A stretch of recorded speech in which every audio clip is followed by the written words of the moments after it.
En 2019, le prix du roman d'entreprise et du travail fête ses 10 ans. L'occasion d'écouter ou de réécouter quelques lauréats du prix et d'anciens ministres du Travail nous parler littérature et entreprise. Michel Sapin, ancien ministre du Travail. Bonjour Michel Sapin. Bonjour. Première question pour ces 10 ans du prix roman entreprise et travail. Qu'est-ce que cela vous évoque, ce lien entre littérature et travail ?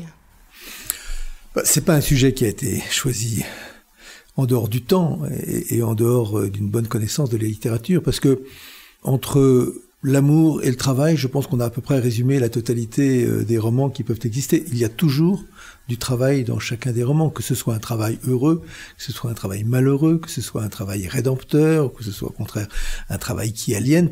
On est toujours sur ce thème du travail, on le retrouve partout. J'ai un peu plus de temps, donc je me replonge dans des romans plus anciens, mais tous les romans du 17e, 18e, alors au 19e, évidemment, c'est la plénitude de ces romans ouvriéristes, ou les romans qui sont très sociaux, on pense à Balzac ou à Zola, où la question du travail, et y compris de ce que cela veut dire en termes d'organisation d'une société, ce que ça veut dire en termes d'exploitation de l'homme par l'homme, si je puis dire, ou au contraire, ce que ça peut vouloir dire en termes de construction d'un lien de confiance dans l'entreprise, tout ça est au cœur. Donc bref, il n'y a pas de roman sans travail. Et donc c'est bien tombé de faire un prix du roman qui parle du travail. Dans cette série de podcasts, nous sommes allés voir d'anciens ministres du Travail, justement, pour aller leur demander un auteur qui leur évoque peut-être plus particulièrement ce lien. Qu'est-ce que vous avez choisi, Michel Sapin ? Alors, je n'ai pas choisi un auteur, j'ai choisi un livre, ou plus exactement un code. Expliquez-nous. Le Code du travail. Puisque ce Code du travail, c'est un vrai roman. Si on regarde comment il a été écrit, et j'ai là en main, on ne le voit pas, mais un des tout premiers codes du travail. Vous savez, ceux qui disent qu'il y a des kilos et des kilos et des milliers de pages de Code du travail, on a là un document qui fait 300 pages.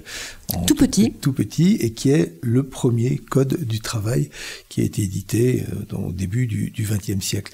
Et donc c'est quand même un des plus beaux romans. Quand on voit d'où l'on part, peut-être de la Révolution française, 1791, on va dire, puis ensuite les grandes lois sur le travail. Et je trouve que ce document ou ce livre est tellement décrié, on dit toujours qu'il est très compliqué, qu'il est très lourd, on a toujours des images qui sont des images très dévalorisantes. Il y a beaucoup à simplifier, il y a beaucoup à faire évoluer, évidemment.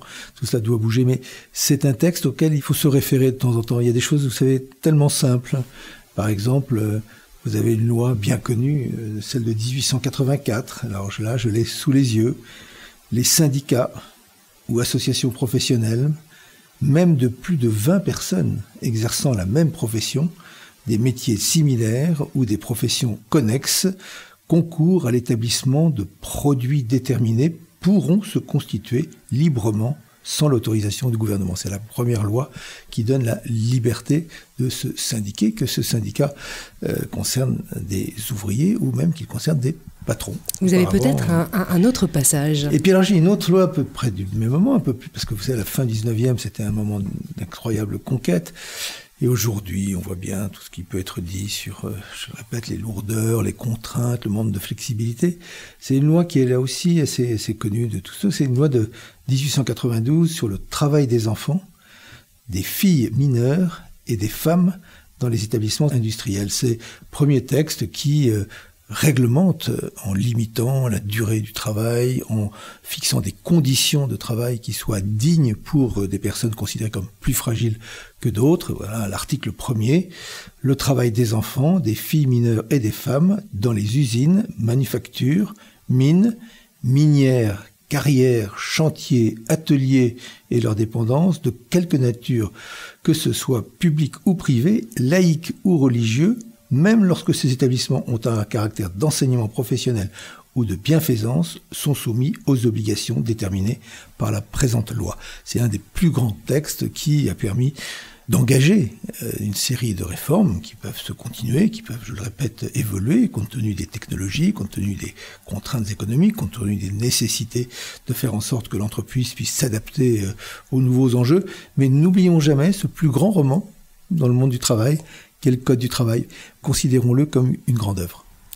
Michel Sapin, on va terminer cette interview par peut-être un message d'anniversaire pour le prix Roman Entreprise et Travail. Il a 10 ans en 2019, ce prix, cette année. Quel est le message que vous souhaitez faire passer ? 10 ans, ça paraît tout jeune, on a presque le sentiment d'avoir en face de soi un enfant, mais non. Quand on est dans ce domaine-là, c'est comme dans l'action politique, 10 ans c'est long. Donc c'est un message d'anniversaire convenu, mais habituel. 10 ans, on célèbre les 10 années qui viennent de passer. Et donc, bravo à ceux qui ont eu envie de lancer cela. Évidemment, bravo à tous les lauréats qui sont apparus, qui ont été couronnés au cours de ces 10 années. Et comme toute date anniversaire, c'est les 10 années qui sont devant, auxquelles je souhaite évidemment plein de réussite. Je souhaite de la belle littérature. Je souhaite que le travail soit décrit sous toutes ses coutures, sous tous ses aspects. Je souhaite que le travail soit considéré comme une valeur, qui est ni une valeur de droite, ni une valeur de gauche, mais qui est une valeur fondamentale dans le fonctionnement de nos sociétés. Merci beaucoup, Michel Sapin. Merci. Michel Sapin, ancien ministre du Travail.